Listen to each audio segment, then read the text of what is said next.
The widely used probability distribution for a continuous random variable is the normal distribution. But before we discuss about normal distribution, let us discuss the simplest continuous probability distribution first, which is the continuous uniform distribution. This distribution is appropriate when the underlying random variable has an equally likely chance of assuming a value within a specified range. This figure here depicts the probability density function for a continuous uniform random variable. The values a and b on the horizontal axis represent its lower and upper limits. It is important to emphasize that the height of the probability density function does not directly represent a probability. As mentioned earlier, for all continuous random variable, it is the area under fx that correspond to probability.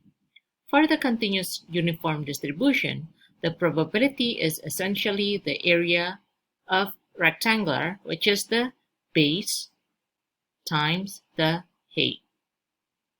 Therefore, the probability is easily computed by multiplying the length of specified interval or the base with the height, denoted by the probability density function. To conclude, the probability density function for x between the lower limit, denoted by a here, and the upper limit, or b, is 1 over b minus a. So when you calculate the probability, it is the interval, depends on what is the interval that you want to calculate, multiply by the height here, 1 over b minus a.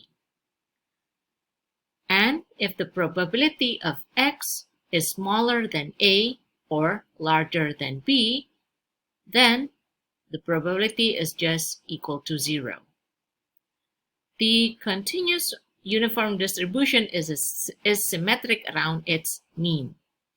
And the mean is computed by this formula, and the standard deviation is computed by this formula.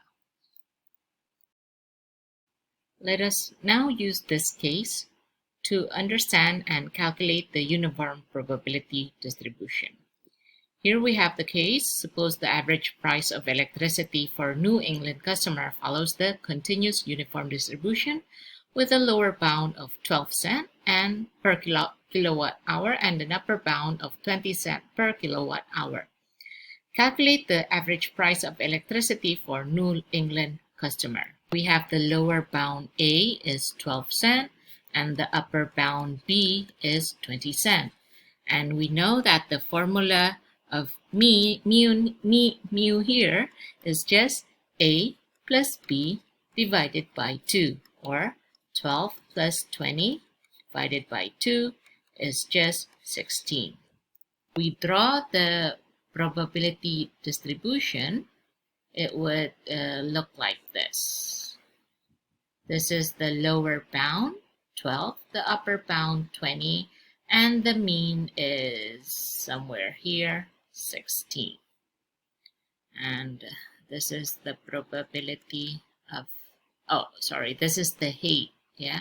This is the height, 1 over b minus a.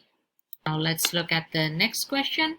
What is the probability that a New England customer pays less than 15.5 cents? So P, the probability is less than 15.5 cents.